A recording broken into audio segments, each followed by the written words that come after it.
Alam nyo guys, ang Nissan ay more than 100 years na sa larangan ng automotive. Kasi 1911 pa to itinatag ni Masujiro Hashimoto. Pero 1914 sila nakapag-produce ng una nilang kotse na tinatawag nilang DAT or DAT.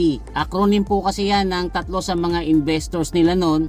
Tapos yan din po ang pangalan ng kumpanya nila, ang DAT Jidosha and Company. Medyo rough ang start nila, hindi po kasi naging mabenta yung kotse. Ang naging mabenta po sa kanila ay yung mga light trucks na ginagawa nila para sa Japanese government. Kaya isinantabi muna nila yung paggawa ng kotse at nasundan na lang po yon taong 1931 na nang gumawa sila ng mas maliit na version ng DAT na tinawag nilang Son of DAT or DAT Son. Okay. Noong mga panahon ding ito guys, meron silang kasosyo na ang pangalan ay Nihon Sangyo. Ngayon ito pong pangalan na Nihon Sangyo kapag ginagamit sa Japanese Stock Exchange ay pinapaiksi. Ni for Nihon, San for Sangyo. Kaya po naging Nissan.